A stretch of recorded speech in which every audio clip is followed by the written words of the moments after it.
A famous explorer once said that the extraordinary is in what we do, not who we are. I'd finally set out to make my mark, to find adventure, but instead,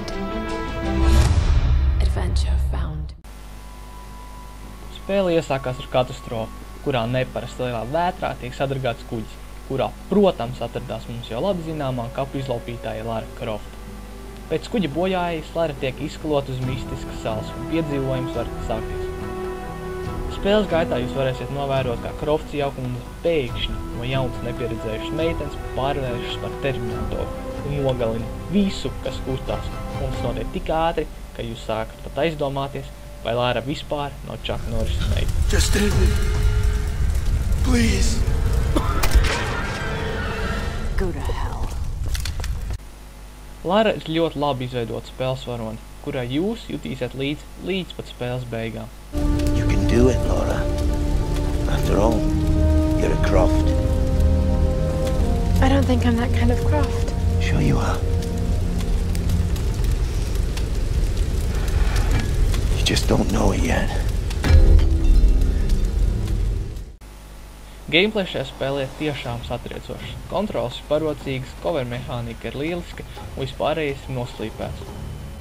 Bet spēlē ir nolāpīgi daudz quick time events.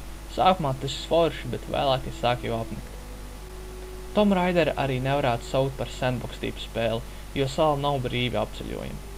Pāris vietās spēlē nāksies arī nedaudz padomāt. Bet kas tad ir Tomb Raider bez kapenēm? Protams, arī šajā spēlē varēsiet izpētīt vecas kapenes, izejot spēles sidequestus. Spēlē ir arī fast traveling. Atrodot basecamp, spēlē automātiski saglabās šo apmetni kā fast traveling location. Nometnēs arī ir iespējams iztērēt skill points un upgradeot ieročus. Ieroču klāsts spēlē ir plašs, ir pieejams kalaša granātmetēji, shotguns, magnums un mans favorīts loks. Ienaidnieki arī nav galīgi stulbi, tie spēja izsaukt papildspēkus un dažreiz izmantot coverus. Ir vairāk ienaidnieku tipi, ir tādi, kuri kā atpalikuši skriesta virsū, ir tādi, kuri izmantos vairogu un tādi, kuri uz tevim atklās uguni. Tāpēc ieteiktu izmantot spēles stealth mehāniku. Arī grafika spēles skaisti, protams, spēlējot uz datoru. Šajā spēlē arī ir multiplayers. Multiplayerā ir 4 modi – Rescue, Team Deathmatch, Cry for Help un Free for All. Es nezinu, kāpēc, bet Tomb Raider multiplayers man liekas nedaudz līdzīgs Max Payne 3 multiplayeram.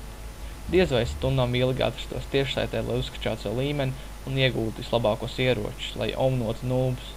Bet kā laika kavēklis, šis multiplayers ir tiešām labs. Kopumā Tomb Raider ir satriecoša spēle, ar intriģējošu stāstu, lielisku gameplay un labi izveidotiem personāžiem. Šī spēle ir pelnījusi visu gameru uzmanību. Un, ja jūs vēl joprojām neesat iegādājušies, ir pēdējais laiks to izdarīt. 9 balles no 10.